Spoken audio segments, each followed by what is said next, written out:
Quick links: the starter car. Hella ECDI 360, the starter cycle. Jackie's Arch Apollo Scorpion motorcycle Delamain No. 21.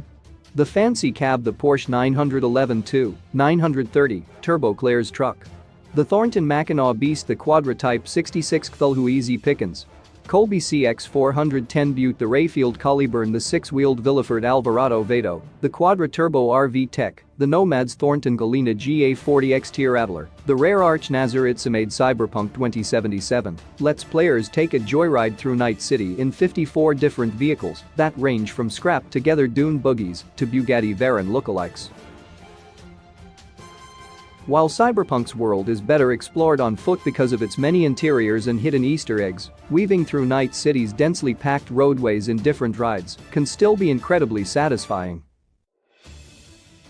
Many of these vehicles are quite pricey, but there are plenty of free cars and bikes in Cyberpunk 2077.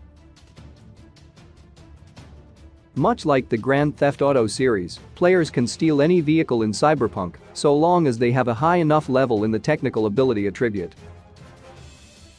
V will also get dozens of offers to buy all sorts of cars during the game's campaign, but trying to purchase all of them will cost players well over 1 million eddies.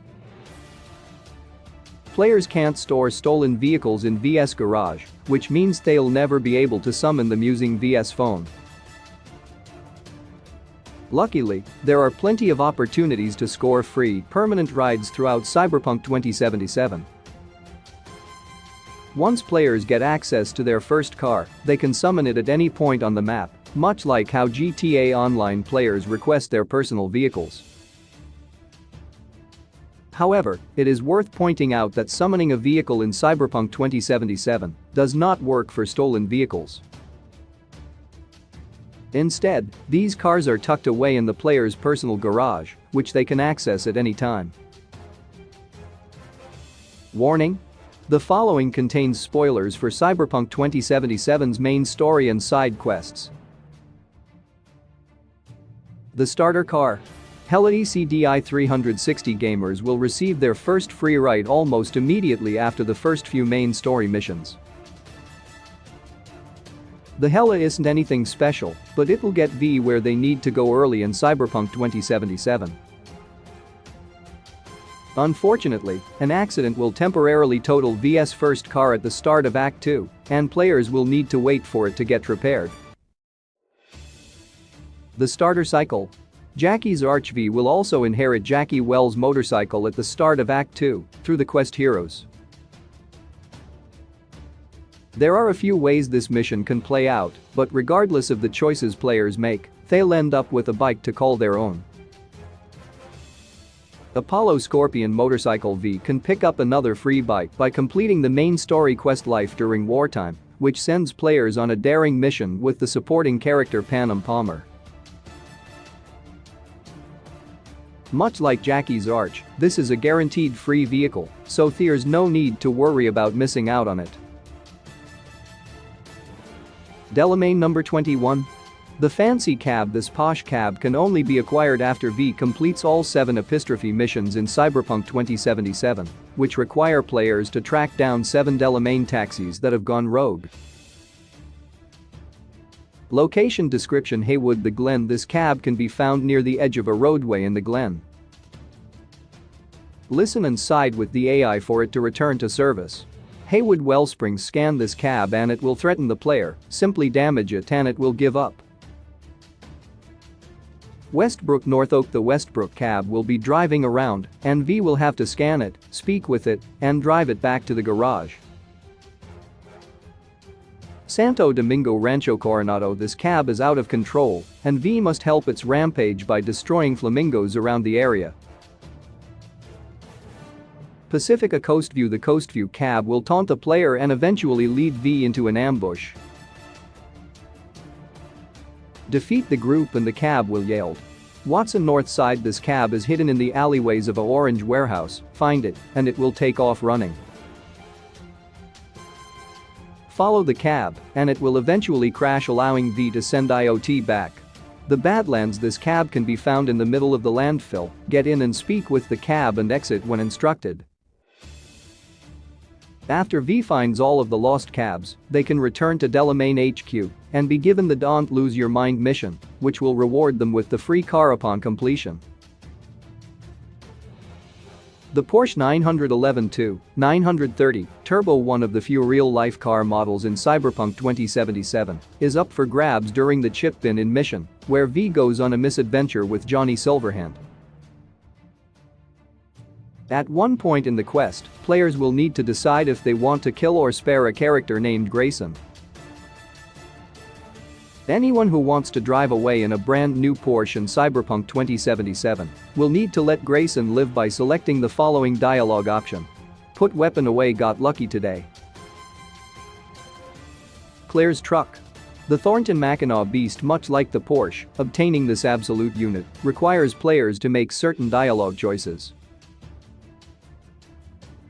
During the Beast and Me side job that becomes available after the Double Life main mission, V will receive a call from Claire, a bartender from Afterlife, who will introduce them to Night City's underground racing scene.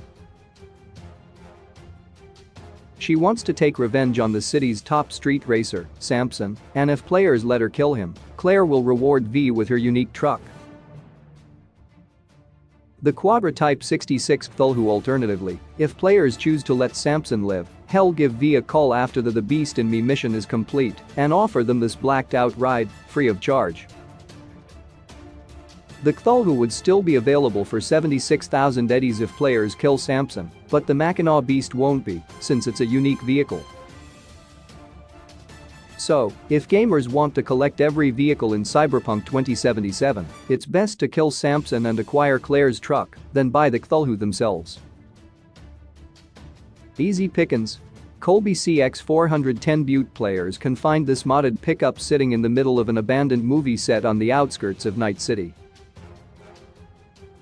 All V needs to do is take the wheel, and it'll be permanently stored in their garage. The Rayfield Collie-Burn, this Cyberpunk 2077 Batmobile impersonator car, would normally set players back more than 150,000 eddies, but it's available for free in the Badlands. It can be looted after V completes the quest Ghost Town with Panem and attacks the desert hideout of the Raffen Shiv gang. The vehicle is found inside of a shipping container in the gang's mineshaft headquarters, just north of the Sunset Motel. The six-wheeled Villeford Alvarado Vado. To earn this six-wheeled ride, players will need to head to Haywood and complete the Beat on the Brat, the Glen quest, by defeating El Caesar in a fighting match. V's opponent will wager the vehicle, and V needs to match that with 4,000 eddies, so trying to earn this car can cost players if they lose. But once El Caesar is defeated, Hell offer to give V his ride, as well as their money back. The Quadra Turbo RV Tech. This is the vehicle V is riding around in during Cyberpunk 2077's trailers and ads, and players will need to play the waiting game before they're eligible to earn it. The quest for the Quadra only becomes available 3 in-game days after the completion of the Life's Work mission, found in Haywood. V will receive a call that gives them the Sex on Wheels gig, which will reward the sports car once finished. The Nomad's Thornton Galena GA40 X-Tier Adler. Unlike the rest of the free vehicles, this hatchback is only available to players who chose Cyberpunk 2077's Nomad life path at the start of the game. V will receive a message for the These Boots Are Made for Walken mission, leading them to recover the old car seen in the Nomad's prologue sequence. The rare Arch Nazar Itzamade. Finally, this rare bike is found by completing a puzzle associated with the secret gig called the Highwayman, found in the Rancho Coronado area. Players will need to walk behind the gun shop found in the southeastern part of the region, indicated in the map above. From there, V can pick up the quest and begin solving the riddle to hunt down the bike. Gamers who are having difficulty solving the puzzle can consult the folks over at the Cyberpunk 2077 Reddit for a detailed walkthrough. Source: